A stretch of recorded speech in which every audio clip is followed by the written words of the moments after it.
Today we're going to turn to a new topic. Remember, sort of in the topics part of the course now. We talked about factor markets and things like investing decisions and interest rates and things like that. Now we're going to come to a new part of the course, which is talk about international trade. International trade is one of the central issues in all of economics.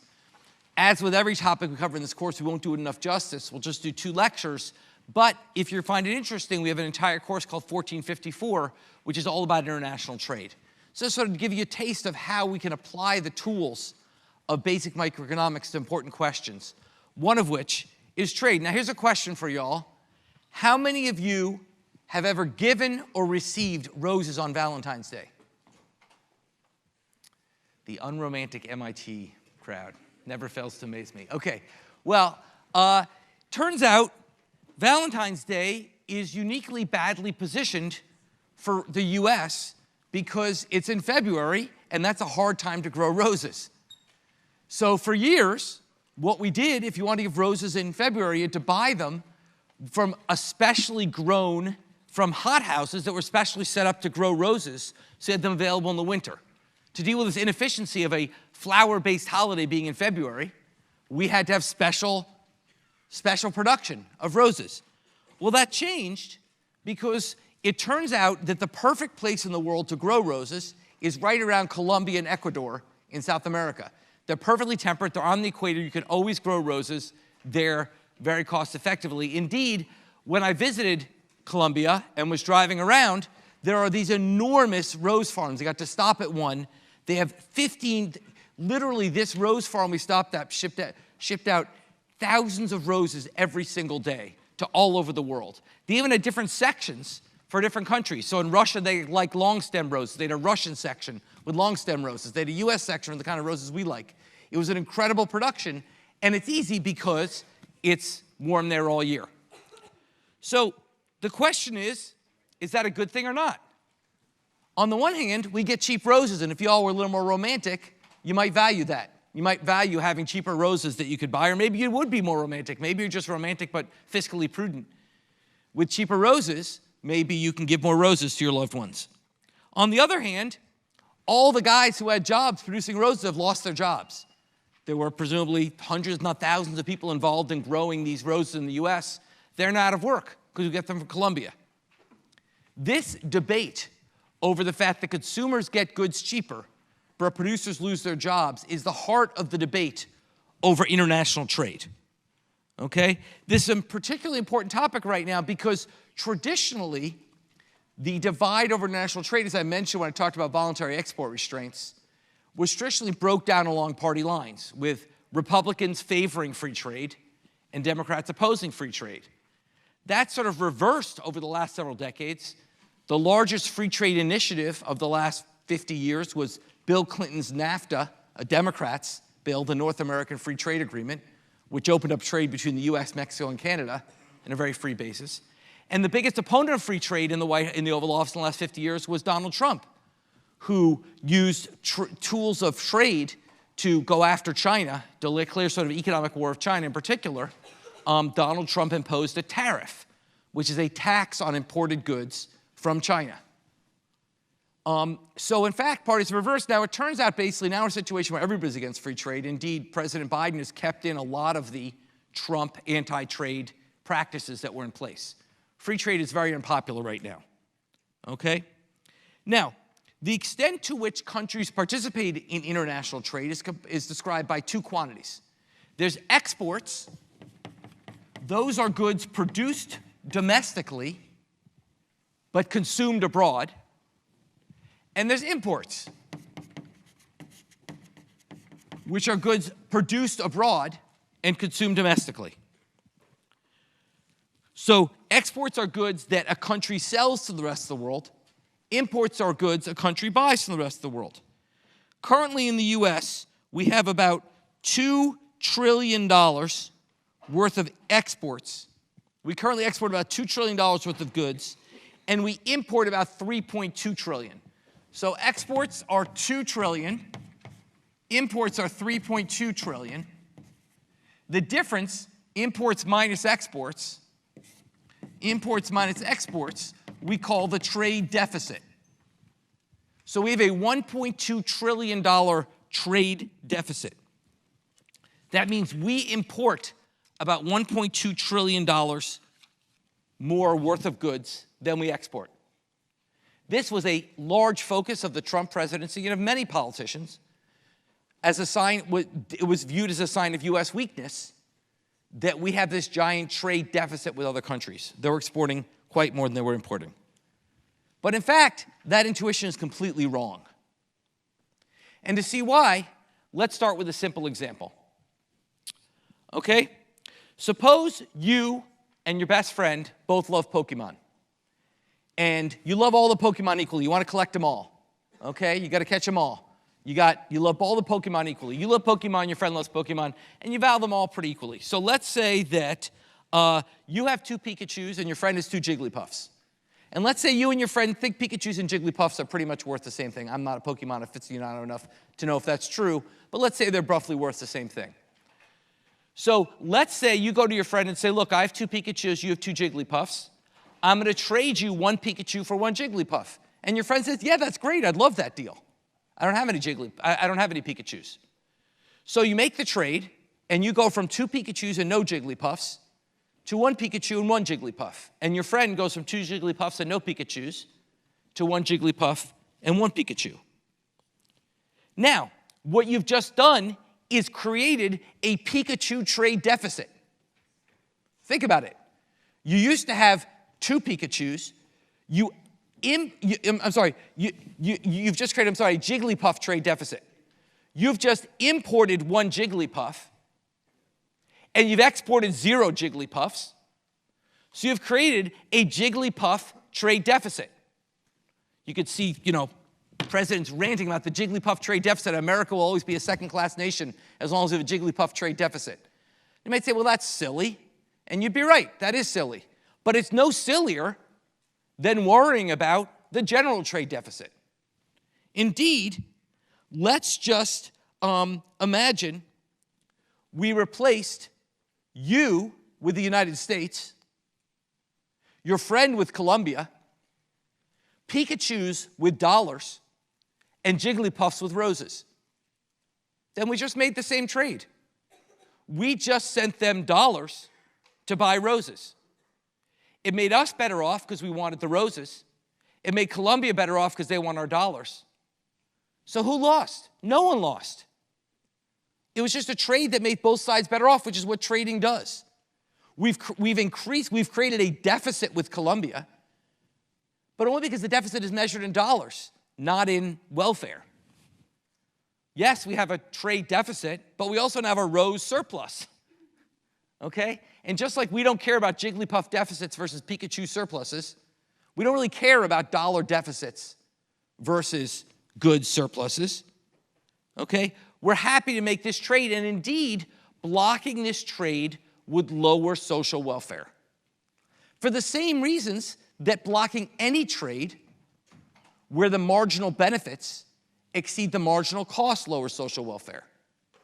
Okay? That's the fundamental intuition of the first fundamental law of welfare economics, which is that basically anytime there's a trade where the marginal benefits exceed the marginal costs, you should allow that trade to be made. If you don't, welfare is lower. And that, in a nutshell, is why economists support free trade. That's it. And we'll go through the math and stuff like that through this lecture. But that's really the intuition, is that economists support free trade because if there's a trade that both parties want to make, we should let it happen. Okay? Now, of course, this is much more complicated in reality. One complication arises because of the issue we've just been discussing in the last few lectures, which is market failures. Trades only make both parties better off if you're in a perfectly competitive market. If not, they might not make both parties better off. Another issue is that we might care differently about winners and losers. Remember, I've discussed in this class how the classic definition of social welfare simply adds up producer-consumer surplus. We said that has some nasty implications, like, for example, we're totally indifferent between a perfectly competitive outcome and a perfectly price-discriminating monopolist outcome. We're perfectly indifferent between consumers getting some surplus and consumers getting no surplus. That doesn't feel right. Likewise, we might not be indifferent between people getting cheaper roses and other people losing their jobs. Okay? And as a result, the standard model might not work in reality. But it's important to understand the standard model first. It's important to understand why economists favor free trade. And then we can talk about, in the real world, why there might be rationales for opposing it. Okay? So that's the setup for what we want to talk about, international trade. I'm then going to understand international trade, I'm going to introduce a new tool into our toolkit, which is the Production Possibilities Frontier, the PPF. The Production Possibilities Frontier. The Production Possibilities Frontier is going to introduce a new concept. We've talked about economies of scale. Economies of scale is the idea if you get twice as big, do you produce twice as much? Now we're talking about a new concept, economies of scope. Economies of scope are relevant when you, the firm, produces multiple different goods. An economy of scope arises when producing one good makes you more productive at producing the other good. A diseconomy of scope arises when producing one good makes you worse at producing the other good. And we illustrate this, economies of scope or diseconomy of scope, through a production possibility frontier. As an example, let's go to figure 18.1. Figure 18.1a. Okay, here we have an economy of scope. So let's think of a simple example. As always, it's easier with two goods. Let's think of yourself as the firm. You're the firm and you produce two things. You produce exams and problem sets. Okay? That's what you do. You're producing, that's life at MIT, right? You're a firm at MIT, produce exams and problem sets, that's your life for 4 years. Okay? Now, imagine that you have a certain amount of inputs. Now, obviously, you can vary your inputs, and that could lead to economies of scale. Twice as much time studying could double your score, or it could less than double your score. That's economies of scale. Okay? But now I'm saying, let's hold the time constant. Let's say a certain amount of time you want to spend studying. Now the question is how much time you spend studying, which is the economies of scale question, but how you devote your time, which is the economy of scope question. And let's say, for example, that the course has 10 problem sets worth 20 points each, or one exam worth 200 points. That's the way the grading in this course works. And your goal is to get the best possible grade. Well, you can decide how to devote your time between working on problem sets and studying for the exam. Imagine it's multiple exams worth 200 to make it a little more continuous. Okay, there's multiple exams worth 200 points total. So you can decide how to devote your time between throughout the semester by working on problem sets or studying for the exam. So let's say, for example, you decide you're going to spend all your time studying for the exam and none working on problem sets. Then you're at the x-intercept in the linear PPF. You get a perfect score in the exam, but 0 on problem sets. Likewise, if you decide to spend all your time on problem sets, you might get a perfect score on problem sets, but you'll get 0 on the exam. Okay? The question, we've drawn the first graph as it's linear. Literally, it's an equal trade-off. Every point you give up on an exam, you get in a problem set. But in fact, there's strong reasons to believe that there'd be economies of scope between doing problem sets and how you do the exam. Or between studying for exam and doing the problem sets, because it's the same work. The more time you spend on problem sets, the better you might do in exams. The more time you spend studying for exams, the better you might do on problem sets. That would lead to an economy of scope and an outward bending PPF. Okay? That would lead to a scope, and basically, you'd have a convex production possibilities frontier. The convex production possibilities frontier arises when it's more efficient to produce goods jointly than it is to produce them separately. So it's ever more efficient to produce goods jointly than separately, then that will give you the convex production possibility frontier. We call that an economy of scope. Okay? It's more efficient to do stuff together than do them separately. Questions about that? Now, you can also get diseconomies of scope. Okay?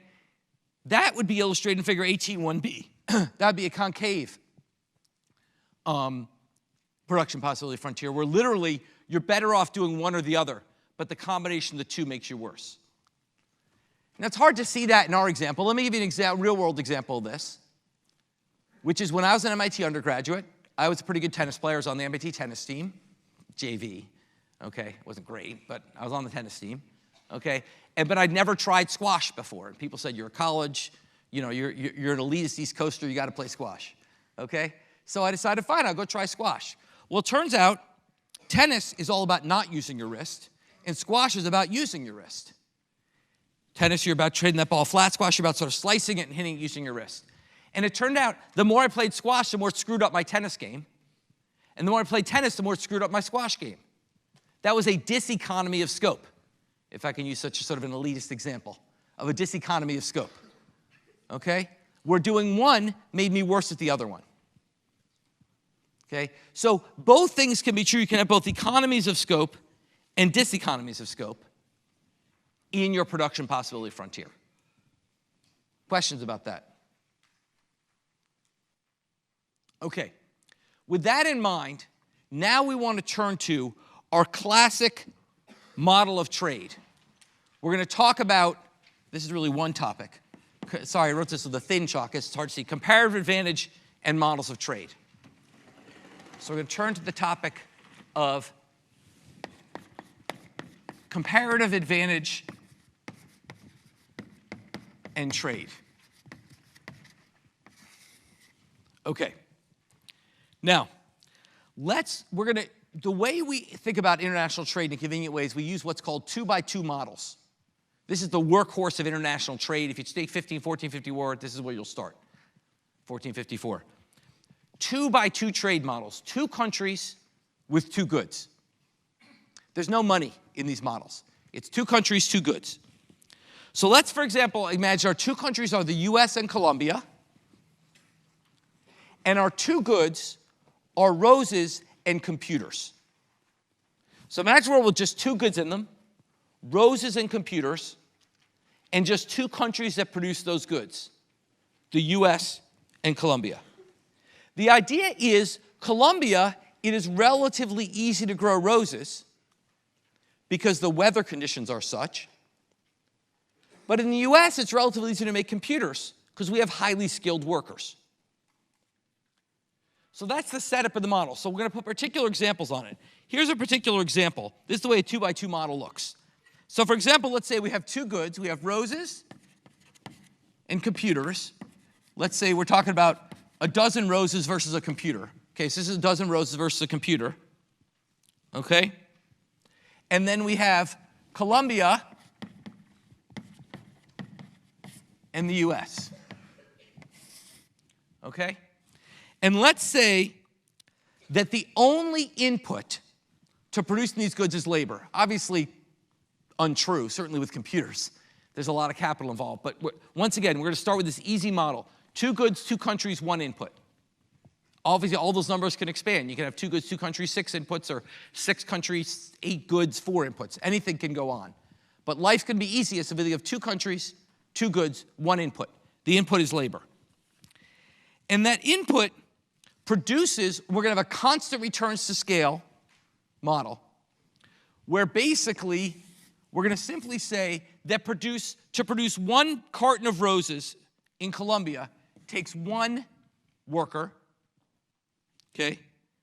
Takes 1 worker, okay? Takes 1 hour of labor. These are hours of labor. So there's 1 carton of roses in Colombia, takes 1 hour of labor. To produce 1 computer takes 8 hours of labor. In the US, to produce 1 carton of roses takes 2 hours of labor, and to produce 1 carton and 1 computer takes 3 hours of labor.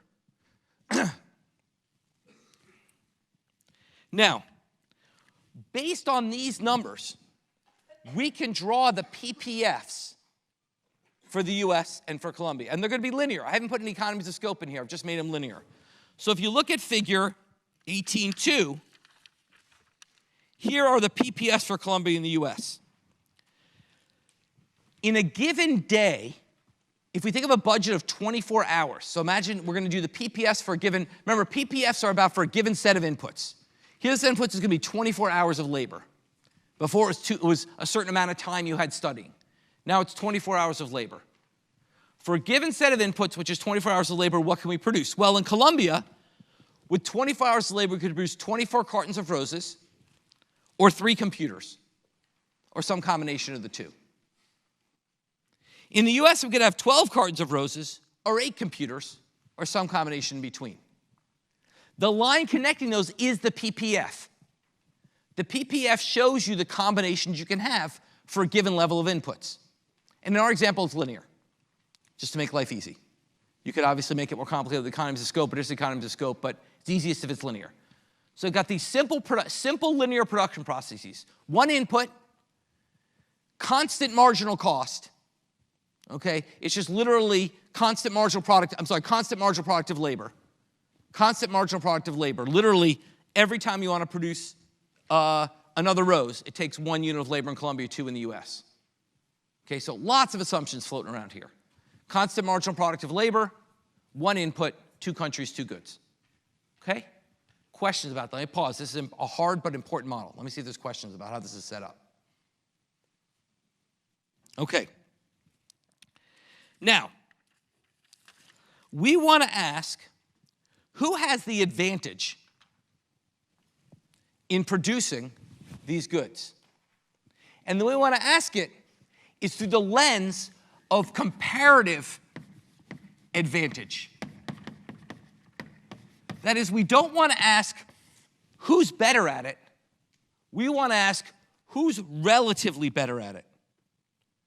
So, for example, who has the comparative advantage in roses? Well, Colombia, to answer this question, we go back to opportunity cost. And the reason we think of things in relative terms is because then we can express the opportunity cost mathematically. What is the opportunity cost of producing a box of roses in Colombia? What do you have to give up to get a box of roses in Colombia? What do you give up? Yeah. What? 1 hour. But what does that give up? But it's all the hour time. Yeah.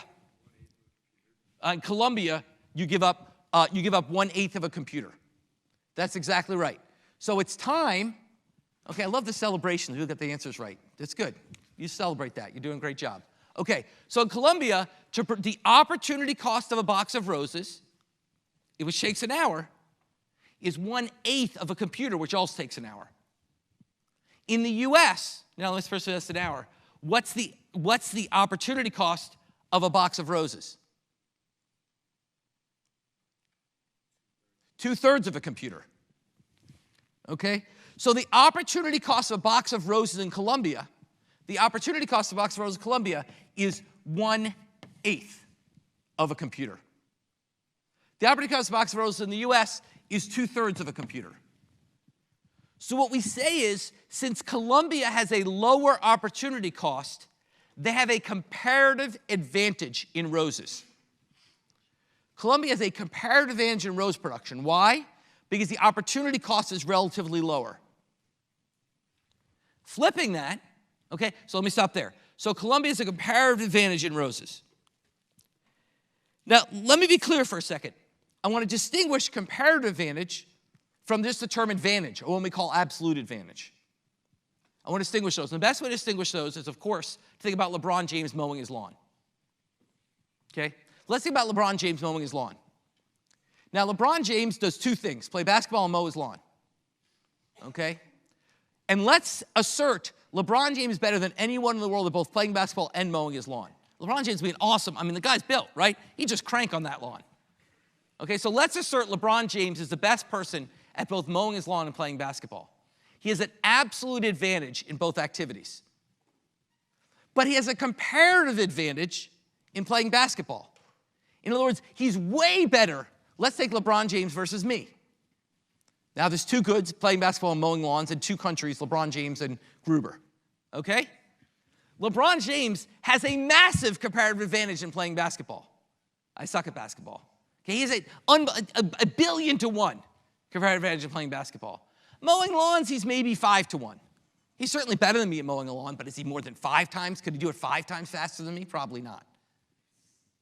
So LeBron James has an absolute advantage over me in basketball and lawn mowing. But his comparative advantage is basketball.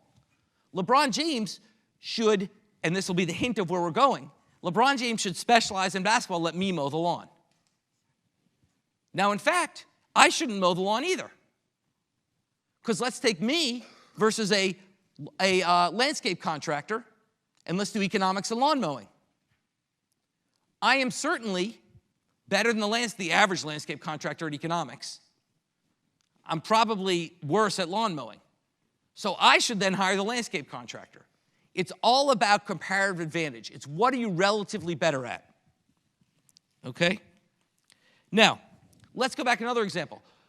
Who has the comparative advantage in computers and why? Which country has the comparative advantage in computers and why? Which of these two countries has the comparative advantage in computers and why? Yeah. Right, so what's the opportunity cost of a computer in the US? Yeah, go ahead. 3/2. For computers, this is roses. For computers, the US opportunity cost is 3/2. What's the opportunity cost in Colombia? 8. So the US has a comparative advantage in computers. Give them the fist bump, go ahead. The lower opportunity cost in computers. The US has a comparative advantage in computers, okay? So in this model, Colombia has the comparative advantage in roses. The US has the comparative advantage in computers, okay? Now, let's go back, let's add one more wrinkle to this example. I've already made it simple enough. I've said, look, constant marginal product of labor, okay, one input. Now let's go further. Let's imagine these goods are in perfectly competitive markets. Let's imagine the goods are bought in perfectly competitive markets. And let's start with a simple example of what we'll call, sort of a weird word, but I don't know why we use it. We call it autarky. Autarky. A-U-T-A-R-K-Y. Autarky. It simply means no trade. I don't know why we use that fancy word. Okay? But basically, this is the secret to why economists are successful and wealthy, is that we make up fancy words for really easy concepts. It makes us sound smart. So we call it autarky. But it just means there's no trade. Okay? In a world of autarky, each country has to produce its own computers and roses. Now let's ask, in a competitive market, let's say there's a competitive market for goods and for labor, and the wage rate is W. The wage rate in this competitive market is W. Okay? Now, you can then tell me, and let's say W is the same in both countries. There's a wage rate W. You can tell me what price roses will sell at in the US. At what price will roses sell in a perfectly competitive rose market, with a perfectly competitive labor market and a wage W? What will be the price for roses in the US? Well, what is price equal in perfect competition? So raise your hand and tell me. Yeah. Marginal cost. What's the marginal cost? 2W. So we know that roses, the price of roses in the US will simply be 2W. We're done. All I had to give you was this. And you could tell me the price. We know the price for computers in the US will be 3W. We know the price of roses in Colombia will be 1W. And we know the price, that's roses, I'm sorry. Yeah, roses in Colombia. The price of computers in Colombia will be 8W. We know all the prices. Simply because we know under perfect competition, okay, we know under perfect competition how prices relate to marginal costs.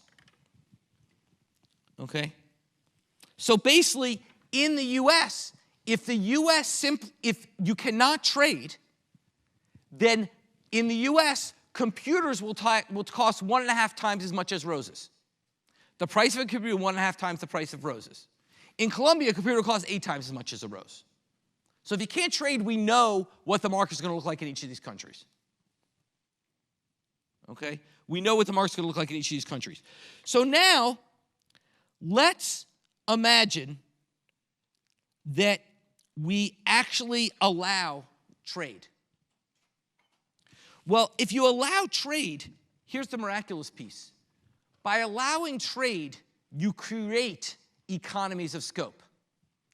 Allowing trade creates economies of scope. To see why, go to figure 18.3. Imagine that both countries, let's go to figure 18.3, and if both countries only produce roses, they set their workers to work 24 hours a day producing roses, then we end up with 36 roses. How do we know that? Well, look at figure 18.2. If both countries only produce roses, we get 36 roses. 24 in Colombia, 12 in the US. If both countries only produce computers, we get 11 computers. 8 in the US, 3 in Colombia. Okay? Now, but what happens if the countries specialize? What if the US only produced computers and Colombia only produced roses? Well, how many computers would we get? We get 8 computers. How many roses would we get? We get 24 cartons of roses. If you graph that, you get a outward bending PPF. You just created economies of scope. Not through any magic, but simply through comparative advantage yielding specialization. And that's the key insight of trade theory. The comparative advantage yields specialization. LeBron should just play basketball. I should just do economics. My landscape contractor should just mow my lawn. LeBron shouldn't mess with mowing his lawn. I shouldn't mess with mowing my lawn. Okay? And the bottom line is if you have comparative advantage in a certain activity, you should specialize in that activity. By doing so, you create economies of scope, which we also call gains from trade.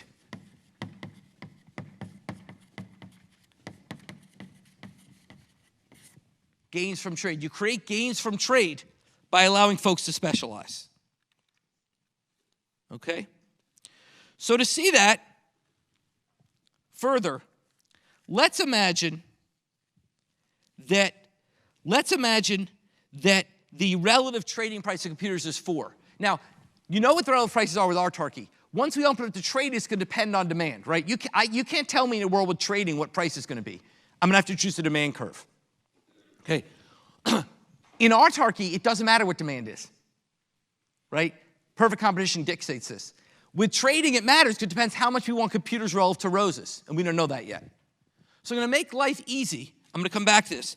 I'm going to start by just assuming that the price of computers, there's free trade, and on the world market, the price of computers equals 4 times the price of roses. I'm just going to assume that in the world market, that's what happens. I'll come back to how you get there. But for now, it's easy to just start with assuming that. So we open up to trade, and let's assume the price for computers is 4 times the price of roses. Okay?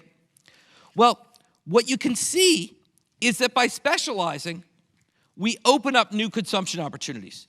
Go to figure 18.4. The red line in figure 18.4 was the autarky possibilities. We saw that already. The blue line is with world trade at a price of 4, the trade possibilities. The blue line is everywhere outside the red line. Each country can do better with trade, or they can do no worse. So if Colombia only wants roses, they're no worse off with trade. But if they want any computers, they're better off. Why? Because they can produce roses cheaply and trade them for computers. The US, if it only wants computers, is no better off with trade. But if it wants any roses, it's better off because it can produce computers efficiently and then sell them cheaply for roses. So by allowing each country to specialize, we can allow for expanded production possibilities. By allowing each country to specialize, we can allow for expanded production possibilities. Okay? So basically, what this means is, as long as, with a price ratio of 4, okay, as long as countries want some of what the other country has, you are better off with free trade than with autarky. And that's the proof. You're better off free trade with autarky. And simply the magic, the magic that's happening here is simply by allowing countries to specialize, you get them to use their comparative advantage and produce more. With autarky, the US was inefficiently forced to produce roses. It's much more efficient to produce computers and trade them for roses. So by allowing that trade, we allowed more consumption possibilities in both the US and in Colombia. Questions about that? Now, in this example, I made up the price. So let's think more generally. Yeah, I'm sorry.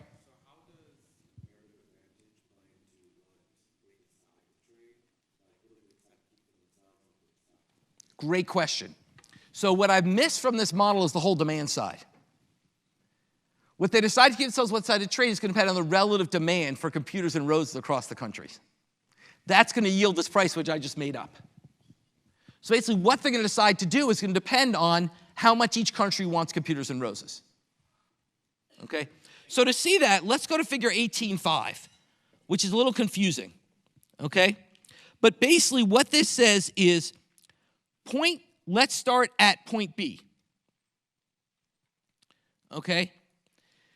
Let's imagine we're at point B. At point B, okay, the price ratio is 4. Okay? 4 cartons of roses yield 1 computer. Okay? But let's say that at point B, there's an overall increase in world demand for computers. Folks want more computers than point B. So point B yields 8 computers a day. And let's say the world in general wants more than that. Okay? So in that case, you would move down from point B along that slow segment towards C. Colombia would then say, look, I'm going to start producing computers. Okay? It's relatively inefficient, but if the world really wants them, that's what I'm going to do. I'm still going to trade, but I'm not going to purely specialize.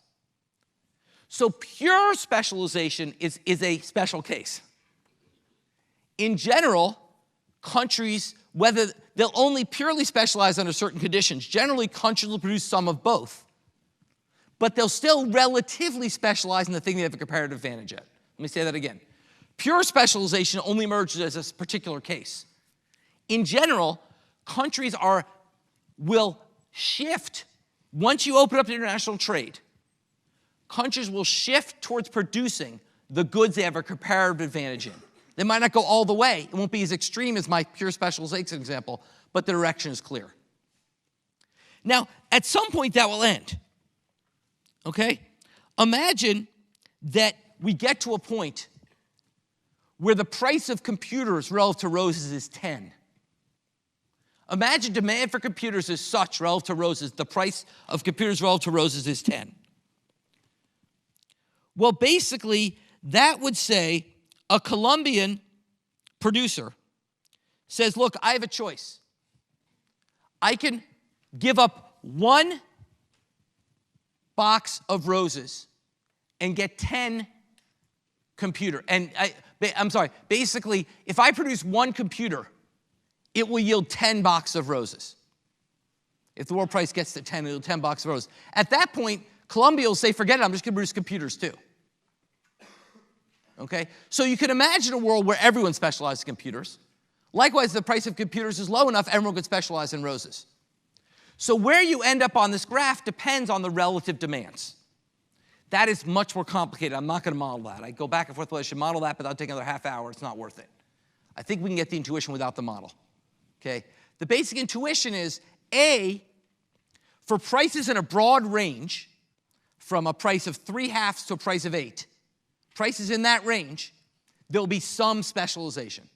As long as you are somewhere on that PPF, there'll be some specialization. If prices get too low or too high, you want a specialization anymore.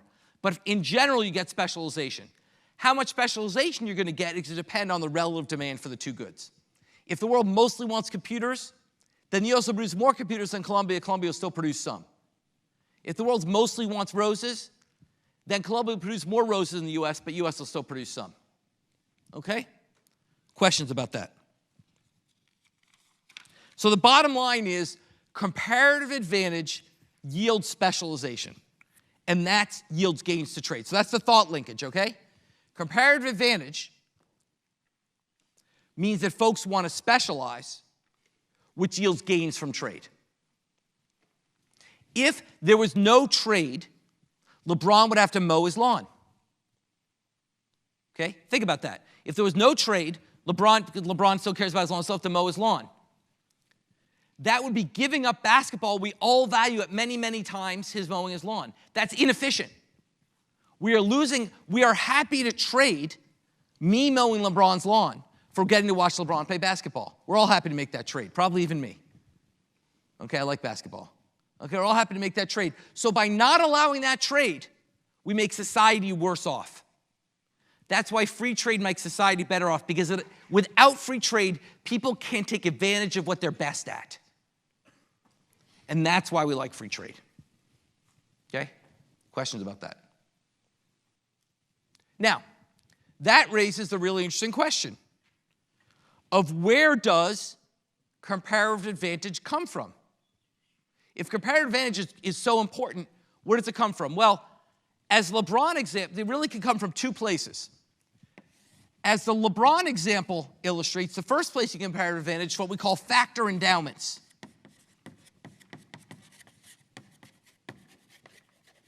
Basically, who's born with what? LeBron was born with an innate ability to better basketball than I am. I'm not saying if LeBron never tried and I spent my whole life, I couldn't be better than him, but he has an enormous advantage physically over me in playing basketball. Okay? His factor endowment. Likewise, Canada was endowed with massive amounts of forest land. So they have a comparative advantage in producing timber. China is endowed with 1.5 billion people. So they have a factor endowment, comparative advantage, in producing labor-intensive goods. Okay? Basically, certain times countries have factor endowments that give them an advantage, like timber in Canada or labor in China. But comparative advantage can also be created through technology.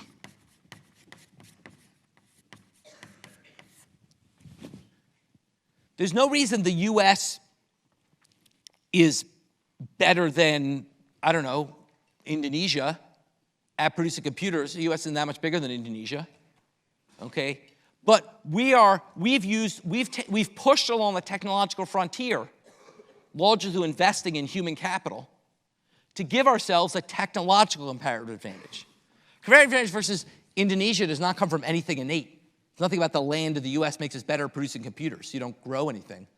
We're better because we've moved further along the technological frontier.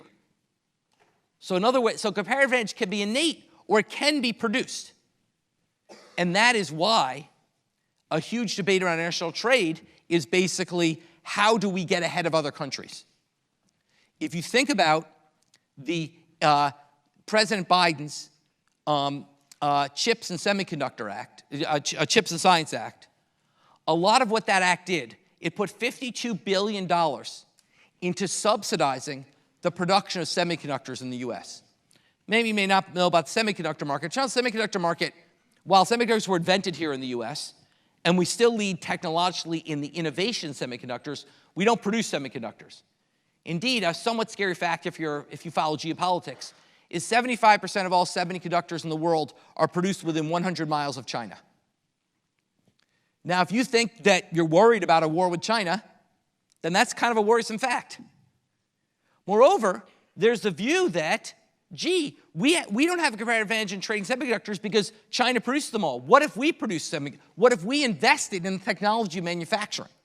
Rather than investing in technology of invention, What if you invest in the technology manufacturing? We got better at manufacturing than China, then we would have a comparative advantage of producing semiconductors, which not only would help our national security, but be a vital economic victory. And that's the idea of the CHIPS and Science Act, is let's put money into investing in cutting-edge manufacturing, not just for economic security, but eventually give us a technological comparative advantage. Okay? So that's another source of comparative advantage. But there's a third source. I should have said three. There's a third source which is not so happy. And we might call it sort of, I don't have a good label for it, but we just call it destructive routes. Destructive routes to comparative advantage. Let me give a simple example. One reason that China has a comparative advantage not only in things like producing textiles, but producing things like batteries, is because they have really weak environmental regulations. So in the US, if you want to set up a battery factory, you have to pass a battery of tests to show that you're not doing environmental damage, you're not harming the people around you. In China, you don't. So in China, one of the leading battery manufacturing plants was leaking the materials that are made to use batteries, and many hundreds of people died or got sick in the nearby villages. Now, China had a comparative advantage producing batteries. They could do it more cheaply than we could. So we're buying Chinese batteries. But at what cost? At the cost of making our environment worse and harming people around them. You can go further. We often heard the term sweatshops is a term you hear. The idea of people who are getting poorly paid to do hard jobs.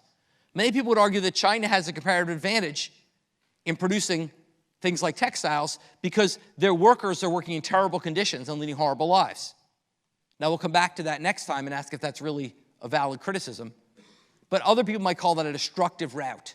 Or think about child labor. In the US, child labor is banned, rightly. In other countries, it's not. So if other countries use child labor as a way to get a comparative advantage, we might not like that so much. So that's where we start to, next time we'll get this more, that's when we start to see, gee, maybe free trade isn't all it's cracked up to be. If the way you get a comparative advantage can be destructive, then maybe we're a little worried about free trade. We add on top of that the fact that free trade means that we get cheaper roses, people in the US lose their jobs, and we care about jobs. That's another reason we might be a little worried about free trade. So next time we're going to start to ask, how do we think about the welfare economics of free trade? And are there arguments against it? And what should governments do if they don't feel free trade is working to the best advantage of the world? Okay, we'll go there next time.